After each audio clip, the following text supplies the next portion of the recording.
Mukhang pumasok ang administrasyon ni Donald Trump sa lihim na kasunduan sa China.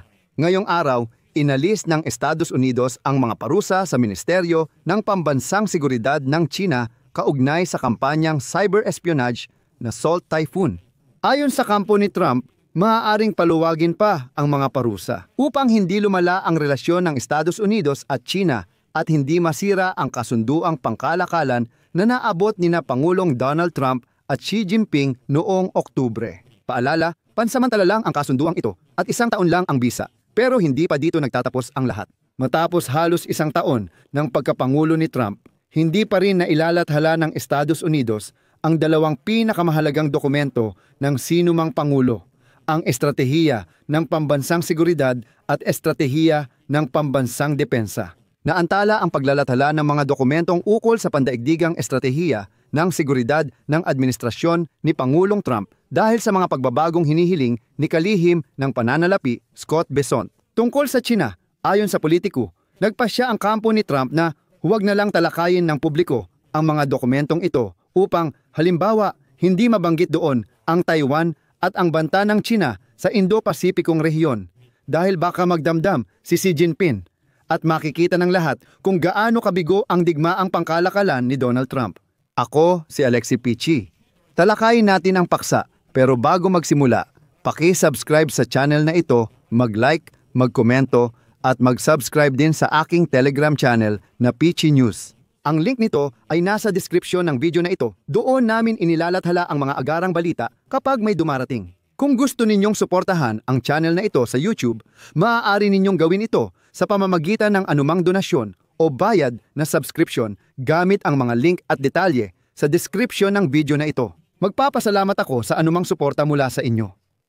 Kaya, may nangyayaring hindi maintindihan sa koponan ni Donald Trump pagdating sa China na noon ay aktibong pinagbantaan ni Trump na lalabanan. Ngayon, nalaman natin na pansamantalang ipinagpaliban ng Estados Unidos ang parusa laban sa Ministry ng Pambansang Seguridad ng China kaugnay ng malawakang kampanya ng cyber espionage na Salt Typhoon. Ginawa ang desisyon para hindi lumala ang relasyon ng Estados Unidos at China at mapanatili ang kasunduang pangkalakalan ni Trump at Xi Jinping noong Oktubre. At para rin hindi maantala ang pagbisita ni Donald Trump sa Beijing. Noong Abril, ayon sa ilang opisyal ng Amerika at impormante ng Financial Times, nagpasya ang administrasyon ng Estados Unidos na hindi magpatupad ng bagong mahigpit na export limitasyon sa China matapos ang mga summit sa Busan. Ayon sa kanila, ang prioridad ng pulisya ng administrasyon ni Trump sa China ay pagpapanatili ng katatagan kahit hindi pa nababawasan ng Estados Unidos ang pagdepende nito sa China sa paggawa ng rare earth metals. Bukod pa rito, ayaw ni Trump na isugal ang kanyang nakatakdang pagbisita sa Beijing ngayong Abril.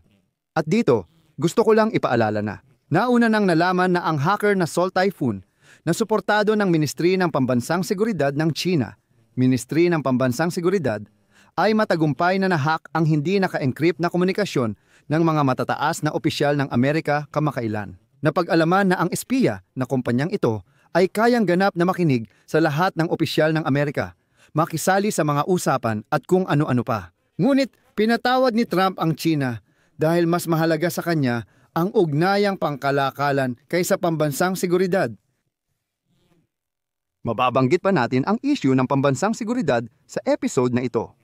Naalala nyo ba kung paano nilimitahan ng administrasyon ni Joe Biden ang pag-export ng mga microchip sa China na sinasabing ito ay usapin ng pambansang seguridad? Ngayon naman, balak ng administrasyon ni Donald Trump na magsagawa ng high-level na pagpupulong sa lalong madaling panahon para pagdesisyunan kung bibigyan ba ng lisensya ang kumpanyang Nvidia na mag-export ng advanced na chip na H200 sa China. At si Trump mismo ay nagbigay ng pahiwatig na handa siyang payagan ang kumpanyang Nvidia na ibenta ang mas makapangyarihang chip na Blackwell sa Beijing. Pinayuhan si Trump ng mga tagapayo na huwag gawin dahil delikado ito. Totoo, binibigay natin ang teknolohiya sa mga Chino na ginagamit nila sa paggawa ng armas. Ano ba kayo? Sabi ni Trump, mahalaga para sa kanya ang pagpunta sa Beijing ngayong Abril, kaya handa siyang magbigay ng konsesyon. Sabi pa niya, makikinabang din tayo rito, kaya tara na, kumita tayo. Kamakailan, sinabi sa Amerika na di umano'y sinusuportahan ng Alibaba ang mga operasyong militar ng China laban sa Amerika. Sinabi noon sa Amerika na kailangan nilang parusahan ang kumpanyang Alibaba. Pero nakialam si Scott Bessent ang kalihim ng pananalapi at inutusan si Stephen Miller, isang empleyado ng White House, na bantayan na hindi gagawa ng mga hakbang ang mga kagawaran ng Amerika na maaaring magbanta sa mga pagsisikap na mapababa ang tensyon sa China. Nakalimutan na si Alibaba ng lahat at hindi pa doon natatapos ang lahat. Lahat ng presidente ng Amerika ay gumagawa ng mahahalagang dokumento para sa proyekto at katangian ng Amerikano.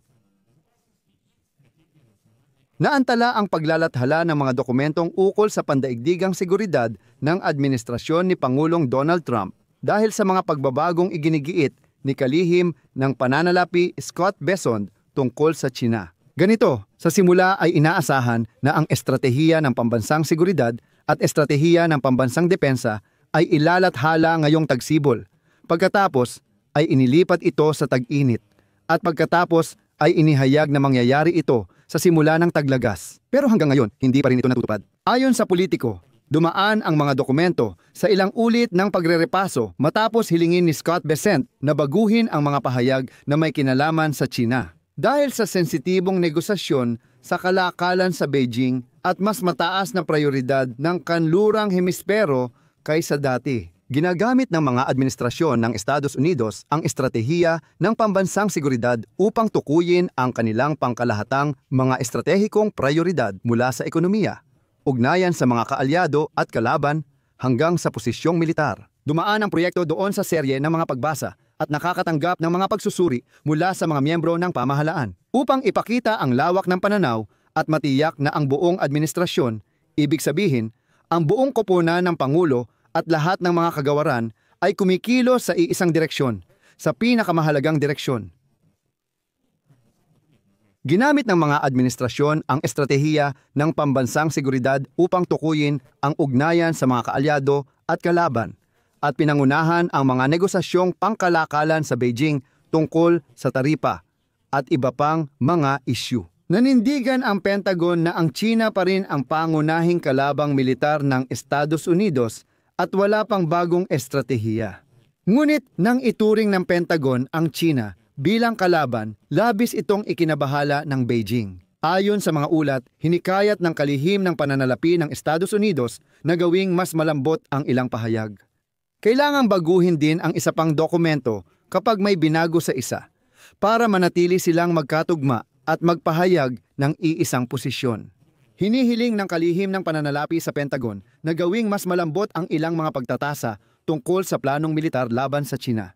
Magbibigay ng talumpati si kalihim ng depensa ng Estados Unidos na si Pete Hegseth ngayong Biyernes, Disyembre 5, tungkol sa pagpapabilis ng produksyon ng armas ng Pentagon laban sa banta mula sa China. Kasabay nito, nakikipagtulungan ngayon si Pete Hegseth sa kanyang katapat na Chino na si Admiral Dong Jun upang mapabuti ang komunikasyon sa pagitan ng militar ng Estados Unidos at China upang maiwasan ang paglala ng mga hindi pagkakaunawaan o hindi pagkakaintindihan tungo sa hindi inaasahang sigalot sa Indo-Pasipikong rehiyon. Ayon sa politiko, ang mga hakbang ng administrasyon ay tugon sa pinalalakas na presensya ng militar ng China sa Indo-Pasipiko at kasalukuyang tensyon. Sa relasyon ng Pilipinas, magkatunggali ang Beijing at Maynila dahil sa mga inaangking teritoryo sa South China Sea. Sa mga nakaraang taon, nagbigay ang Estados Unidos ng mas makabagong armas sa Pilipinas para hadlangan ang banta mula sa China. Patuloy na nagpapadala ang China ng fighter jet at barkong pandigma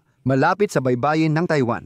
Mahalagang tandaan na ang estratehiya ng pambansang seguridad ng Estados Unidos na ginagawa ng bawat administrasyong Pangulo ay hindi pa na-update mula 2022 sa ilalim ni Joe Biden. Tinatalakay sa dokumento ang tatlong tema: estratehikong kompetisyon laban sa China at Rusya, muling pagbuhay ng pamumuhunan at pagtutok sa panloob na industrial na pulisya. Ang pagturing sa pagbabago ng klima bilang sentral na hamon sa pambansang seguridad ay estratehiya ni Joe Biden na sinusunod pa rin ng mga Amerikano.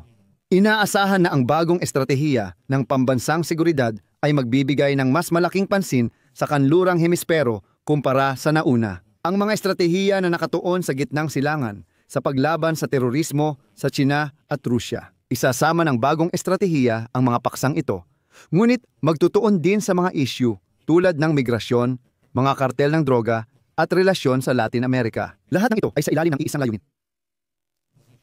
At ngayon, pinapayagan ng mga analista na maaaring sinadya ni Trump na alisin ang China sa panganib sa bagong estratehiya ng pambansang seguridad at depensa upang mapanatili ang kasunduang pangkalakalan na kanilang nilagdaan noong Oktubre. Ibig sabihin, lumalabas na ngayon ay handang isakripisyo ni Trump ang mga isyu ng pambansang seguridad at depensa. Basta lang, hindi na muling magkaroon ng alitan sa China. Bagaman si Trump ang nagpasimula ng digmaang pangkalakalan, ngayon ay ipinagpapatuloy at sinusubukan nilang ayusin ito sa ganitong paraan. Dito ako maglalagay ng ellipsis. Ilagay ninyo ang inyong opinyon at mga konklusyon sa mga komento sa ilalim ng episode na ito. Mag-subscribe sa channel, pindutin ang kampanilya at huwag kalimutang mag-like. Iyan lang, ingatan ninyo ang inyong sarili. Paalam sa lahat.